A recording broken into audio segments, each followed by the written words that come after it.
Today's video is dangerous territory, but I'm going to do it anyway. I'm going to be editing one of your photographs. Roll the intro.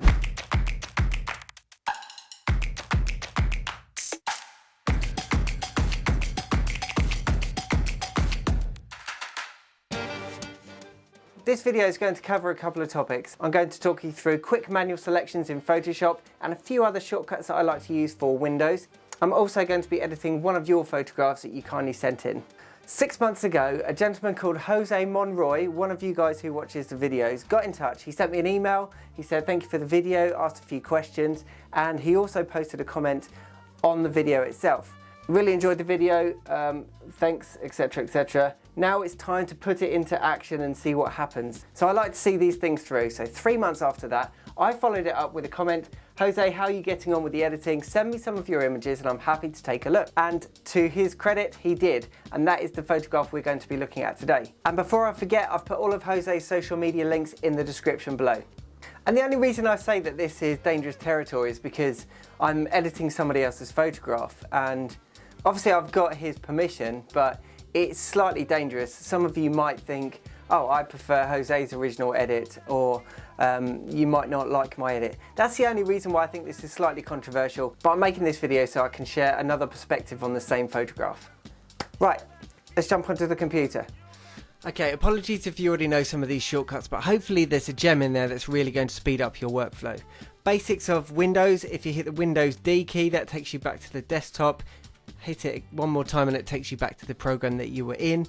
If you hit Alt and Tab, that scrolls through the programs and the folders that you've got open. Control Tab scrolls through the images that you've got open in that specific program. Let's talk about Photoshop specific shortcuts. The quickest way you can navigate Photoshop is if you're going to use shortcuts as well. So if you use the Control plus and minus, that's going to give you your zoom in and out. Partner that up with the spacebar, that gives you your pan. So you've got pan, zoom in, zoom out, pan.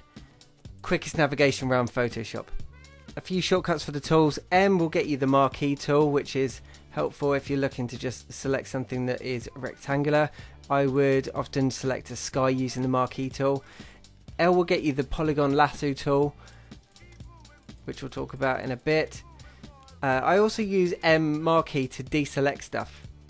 That's the quickest way that I find. For content aware, I use the patch tool, which the shortcut is J. So if I wanted to get rid of that reflection, you hit Shift F5, content aware, bam, there you go. To select everything on the layer, Control A will select everything. If you wanted to resize that, Control T, and then you've got the ability to resize that. Escape, M, shortcuts.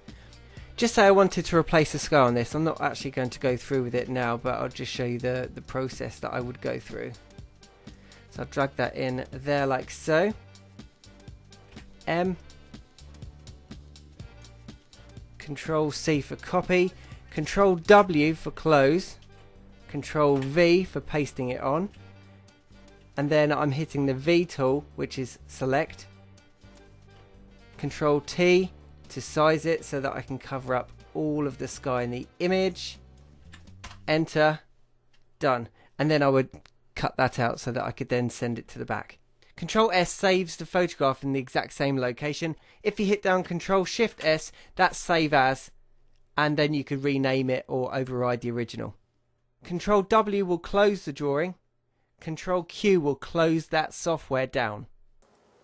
Personal preference, but I choose not to create my own individual shortcuts. I've learnt the Photoshop and the Windows shortcuts so that I can use anybody's computer without any problems. Whatever software you use, if it's got shortcuts, learn the shortcuts. It's why they're called shortcuts. It will save you a ton of time.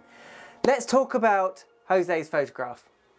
Here we are. This is Jose's image. It's a perfect symmetry on this image. It's a really, really good start. But I did say to Jose, I would edit it a bit harder. Do you mind if you send me the raw file and I were to edit it so I could show you how I would approach this image? He agreed to it. Here we are. So let's talk about the image. Here we have the original raw file. I think that this is a Sony a7 III. He's used a middle aperture, which is a great idea, ISO 100. This is an extreme long exposure. I just calculated this. This is over 11 minutes.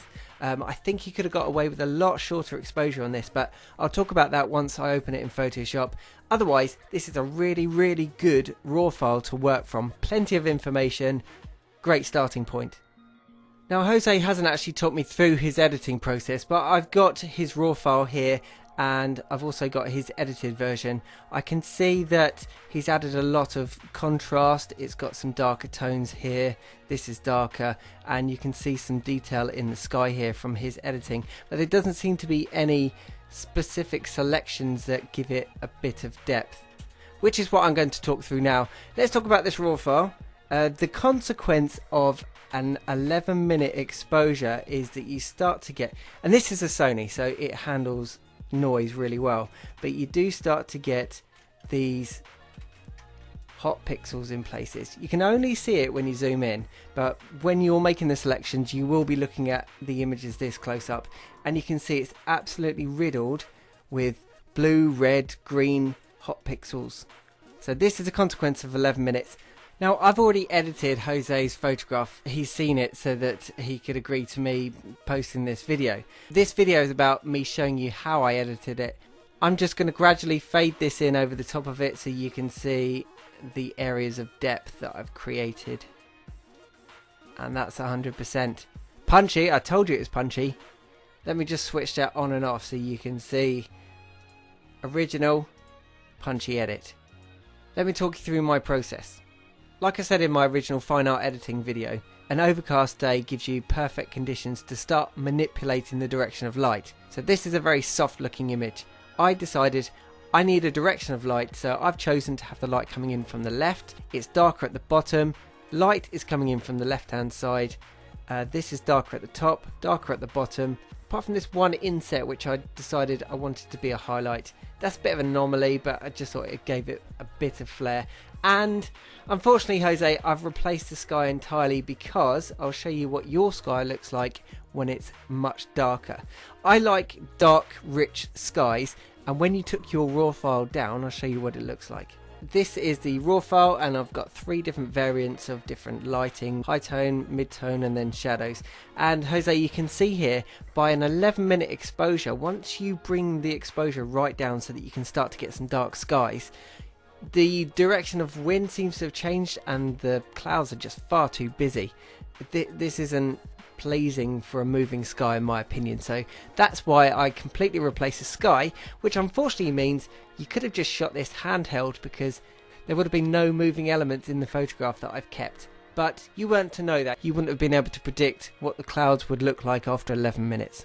Let's talk about selections, because that seems to be a hot topic when it comes to fine art, probably because that is what we have to spend so much of our time doing when we create these images. If you were to go back 12 months ago, before I released my video and before lots of people called me out on the way I was making my selections, I was using the polygon lasso tool, and I've got no issues with that. It was not interfering or affecting the quality of my selections or my work at all. So I would typically zoom in really, really close and I would make my selection. Just as an example, that's how I'd make my selection. Just zoom in really tight, and yes, it is a bit of a novice sort of way because the polygon is creating straight lines. From here I just go select, save selection, give it a name, OK. Once you've made that selection, these are what you've got to work with, and I typically feather it. Depending on how sharp the original image is, you might want to feather that selection a few pixels either side. That's a really good way of avoiding a halo. If you're replacing the sky, I would tend to feather outwards from the sky or inwards into the building, and then that should avoid getting a halo around your building. So moving on from using the polygon tool, I have been using for the last, say, 6 months, the pen tool. This edit here was created entirely using the pen tool for the selections. Now the pen tool is really basic, but it gives you a few more options, but it doesn't require one extra step. With the pen tool, you could do exactly what you were doing with the polygon lasso tool. So if you hit P, which is a shortcut for pen tool, you could just continue to just click, click, click, and use it as a straight line object if you wanted to. But note that this is not a selection, this is a path.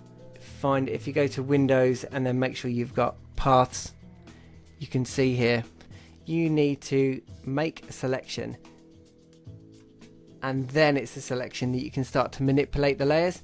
Up until that point it is just a path, which is a type of vector. It's not selecting any pixels until you actually say make a selection. If you were to accidentally click off that path that you've created now, and I didn't save it anywhere, that's not lost, because in the path section you can just double click on that and it brings up the path again. Time saver with the pen tool is if you're wanting to make multiple selections, because I'm still on path 1, it's going to automatically add my new selection into that path 1, and therefore I can just right click, make selection, and it's selecting both of them. If you don't want that, then you just deselect it and then you would start a new one. Now let's get into the really good features of the pen tool. This curve situation here. So I'm going to start by clicking off here. Then if you click on the left click on the mouse and then you drag it, it then opens up the options for curving your selection. Well, it's not a selection yet, it's a path, so it's kind of vector, but if you want a really tight curve, then you keep the drag close to the pivot point, and if you want a very gradual curve, then you stretch it out. So typically what I'm going to do is I'm going to make a selection for this inner section here, and you just get used to the pen tool. It's a bit of practice, and you can see I wouldn't have been able to do that curve at all using the lasso tool. And you can see here that my selections are not 100%, so if you hold down the control button you can now move this about. This is a straight section, so you can just go ahead and single click, and you can see here I'm zoomed into 100%. When I did the actual edit I was zoomed into 200 or 400. So this is typically how I make my selections, and then you can see we've got this section here. So if you want to soften that selection, just go in here like that. I went into all of this detail here, but I'm just showing you this so for the video. And you can see I'm trying to get back up to here with a lot more accuracy. Then you've got a slight curve there, then more of a curve happening there.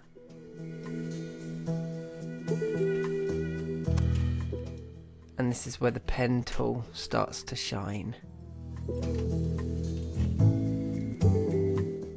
So thank you to all those people that said I need to get onto the pen tool for my selections. Then you come back to the beginning, left click, and now you've got a path which represents that selection. So you can right click, make a selection. So that's now a selection, save selection. I would normally give it a proper name. And that's how I've been using the pen tool to make selections on this particular image. You can see here, just say I wanted to retrospectively amend that path that I've created, you can click on the path, double click on the path itself, and I'll minimize that. Then if you go into this is going to vary depending upon which version of Photoshop you're using. If you hold down Control, you can move the points about. You can also change the curvature of this, or retrospectively. This isn't changing the selection, this is changing the path. I'll show you one other thing regarding the pen tool. So when you're using the pen tool, you left drag to get your curves. Just say your selection is way back this way. If you left click, it's going to give you a nice soft curve. If you, however, want to go back that way in a really sharp angle, if you hold down Alt, you can grab this and it will take you back that way, and then you can continue your soft curves from that point onwards. Just say you're happy with that point and that point, but you actually wanted to add another point here, you just click on that Hold down Control, and you can add points as well. Add a point there, you can add a point there, add a point there. You can even remove the points if you think, oh, actually that's not working. Don't want that one, don't want that one, don't want that one. The pen tool really is quite flexible, but it can be as simple as you want it to be. You can just use it for straight lines if you want to, but it's straight lines plus nice curves to it as well. Let's talk about the edit of Jose's image. So starting with the final image, working backwards, I've got a final Silver Effects Pro edit, which is a vignette and probably just a tiny bit of contrast, and that's that layer. So switching that off, what we're left with here is the replacement sky. If I switch that off, you can see that's the replacement sky that I brought in. This is one of my photographs. You've got an underexposed layer, a midtones, and then a high key layer, which is how I normally label them. So this is the only thing that I've brought in from this high key layer. That's the layer mask that you're seeing now. And then if I hit Alt and hit that, that's the layer mask for the shadows, bringing in the midtones. This is the exact same workflow that I've used in my original fine art editing. I've got the original raw file. I've edited it 3 times in Silver Effects. I've got a low key, midtones, and a high key, and then I'm just extracting the best bits of all 3 of those images. This might evolve, but that's how I do it for now. Jose, did I do your image any justice? Hopefully you like it. And you could see firsthand exactly how I edited the image and all the layers and all the consideration. When I looked at your image, I thought, this is how I would edit Jose's photograph. Beginning to end, that image took me 1.5 hours to edit, and I know that because that's how long my twins nap for. 1.5 hours. Is that quick or is that slow? You tell me, how long would it take you to edit an image like that? So what next for fine art architectural photography on this channel? Well, I am still experimenting. As you can see here, I've got Joel's Artisan Pro panel installed on my Photoshop. I've also got Lemenzia installed on there, which is complicated. Also, Adobe released Photoshop for the iPad last week. So maybe the iPad Pro and the Apple Pencil would be the best way to make selections on these photographs. I'm still to find out.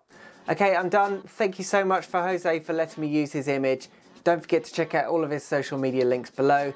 Thank you for watching. Don't forget to like, share, subscribe, all the usual stuff. See you in the next video.